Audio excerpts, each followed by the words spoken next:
రామంతపూర్లో విద్యుత్ శాఖ సీఎండీకి నిరసన శాఖ తగిలింది. విద్యుత్ శాఖ నిర్లక్ష్యంతోనే 6 ప్రాణాలు పోయాయని స్థానికులు ఆగ్రహం వ్యక్తం చేశారు.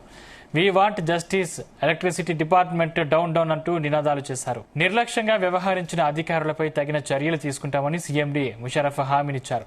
టీవీ కేబుల్ కండక్టర్ వైర్ విద్యుత్ తీగను తాకి ఈ ప్రమాదం జరిగినట్లు తెలిపారు. ఈ ప్రమాదంలో 6 ప్రాణాలు కోల్పోయారు. ఘటనపై ఉప ముఖ్యమంత్రితో చర్చించనున్నట్లు ఆయన తెలిపారు. బాధితుల కుటుంబాలకు ప్రభుత్వం నుంచి తగిన సాయం అందేలా చూస్తామని తెలిపారు.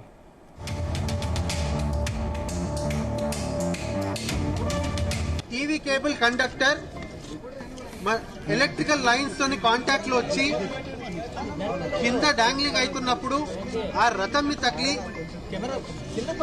5 ఎలక్ట్రిక్యూట్ అయినారు. అదే విధంగా 2 క్రిటికల్ గా ఇంజర్ అయ్యారు. వాళ్ళ దాంట్లో కూడా ఒకరు ప్రాణాలు కోరుకున్నట్టు సమాచారం ఉంది. సో దాన్ని సైట్ ఇన్స్పెక్షన్ చేయడానికి నేను ఇక్కడ రావడం జరిగింది. ప్రభుత్వం దృష్టికి తీసుకెళ్లి రాష్ట్ర ఉప ముఖ్యమంత్రి గారితో డిస్కస్ చేసి దీని మీద ఎంక్వైరీనా ఫ్యూచర్ ఏం చర్యలు తీసుకోవాలి, అలానే ప్రాణ నష్టమైన వాళ్లకు వాళ్ళ ఫ్యామిలీ మెంబర్స్ కి ఏ రకంగా బెనిఫిట్స్ పొందించాలో, ఏ రకంగా ఎక్స్గ్రేషియా ఇవ్వాలో అనేది గవర్నమెంట్ లెవెల్లో ఉప ముఖ్యమంత్రి గారితో చర్చించి ఒక నిర్ణయం తీసుకోవడం జరుగుతుంది. రైట్, ఇదే అంశానికి సంబంధించిన మరిన్ని పూర్తి డీటెయిల్స్ మా క్రైమ్ బ్యూరో చీఫ్ రవితేజ అందిస్తారు. రవితేజ, రామంతపూర్ లో జరిగినటువంటి విద్యుత్ ఘటనకు సంబంధించి సీఎండీ అక్కడికి చేరుకొని విద్యుత్ శాఖ సీఎండీ ముషర్రఫ్ అసలు ఏం జరిగింది అనే దానిపై కూడా వాస్తవాలు తెలుసుకోవడానికి అక్కడికి వెళ్ళినప్పుడు అక్కడ చనిపోయినటువంటి మృతుల కుటుంబ ముషర్రఫ్ ని అడ్డుకునేటువంటి ప్రయత్నం చేశారు. ఇది విద్యుత్ అధికారుల నిర్లక్ష్యం కారణంగానే ఇంత పెద్ద ప్రభావం సంభవించింది. అధికారులు అప్రమత్తంగా ఉంటే ఈ రోజు 6 ప్రాణాలు దక్కి ఉండేవి. ఇది కేవలం విద్యుత్ అధికారుల నిర్లక్ష్యం అంటూ ముషర్రఫ్ ని డౌన్ డౌన్ అంటూ, ప్రభుత్వం డౌన్ డౌన్ అంటూ, ఇక్కడి నుంచి వెళ్లిపోవాలంటూ మాత్రం పెద్ద మొత్తంలో నినాదాలు చేయడంతో ముషర్రఫ్ వచ్చినటువంటి వెంటనే పోలీసులు అక్కడ ప్రొటెక్షన్ ఏర్పాటు చేసి అనంతరం అతను మీడియాతో మాట్లాడి తిరిగి అక్కడి నుంచి వెళ్ళిపోయింది. దీనిపైన ఎంక్వైరీ సాగిస్తున్నామంటూ కూడా ఆ ఇన్ఫర్మేషన్ మీడియా ద్వారా తెలియజేశారు. నేను రాత్రి రామంతపూర్ లో జరిగినటువంటి శ్రీకృష్ణ జన్మాష్టమి వేడుకలు జరిగాయి. అర్ధరాత్రి 12:30 ఈ విద్యుత్ షాక్ నమోదైనట్టుగా మాకు సమాచారం అందుతుంది. టీవీ కేబుల్ వైరు ఆ విద్యుత్ తీగ తగిలి ఈ విద్యుత్ షాక్ మొదలైంది అంటూ కూడా ముషర్రఫ్ సీఎండీ దీనిపైన క్లారిటీ ఇవ్వడం జరిగింది. ఈ ప్రమాదంలో 6 ప్రాణాలు కోల్పోయారు.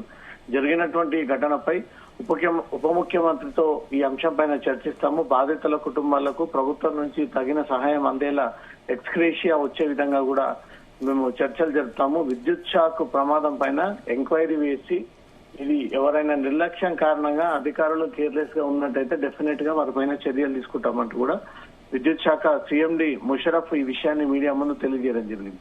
చనిపోయినటువంటి ఉదయాన్నే సీఎండీ అక్కడికి రావడంతో ఇప్పటికే తీవ్ర ఆవేశంగా ఉన్నటువంటి గోకుల్ నగర్ బస్తీ వాసులంతా చాలా రోజుల నుంచి ఈ విషయాలు విద్యుత్ అధికారుల దృష్టికి తీసుకెళ్లాము. ఈ రకమైనటువంటి ప్రమాదాలు జరుగుతాయంటూ కూడా ముందుగానే మేము చాలా సార్లు ఫిర్యాదులు కూడా అందజేశాము.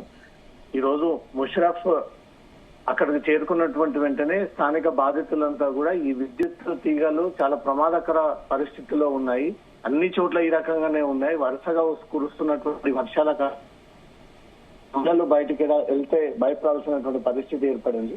నిన్న జరిగినటువంటి గోకుల్ నగర్ ప్రమాదం కూడా విద్యుత్ అధికారుల కేర్లెస్ కారణంగానే జరిగినటువంటి ప్రమాదం.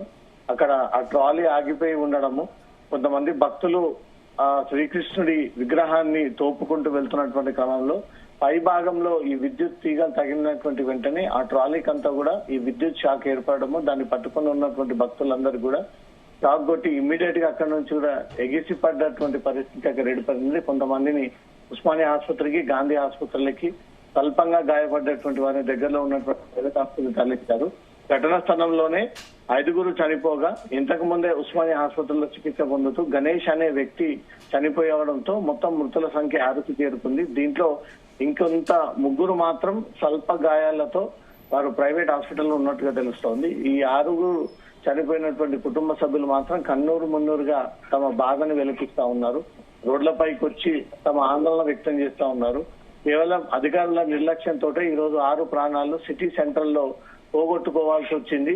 ఇది విద్యుత్ శాఖనే బాధ్యత వహించాలి అంటూ డిమాండ్ చేస్తూ ముషరఫ్ ని అడ్డుకునేటువంటి ప్రయత్నం చేయడము, పోలీసులు వారిని అక్కడి నుంచి అడ్డుకోవడము, ఆ తర్వాత సీఎండీ ముషరఫ్ మీడియాతో మాట్లాడి అక్కడి నుంచి ప్రభుత్వం దృష్టికి తీసుకెళ్లి ప్రభుత్వంతో చర్చించి బాధిత కుటుంబాలకు న్యాయం చేసే విధంగా చర్చిస్తాము అంటూ కూడా ఈ హామీ ఇచ్చి తిరిగి వెళ్ళిపోయినట్టుగా తెలుస్తుంది సార్.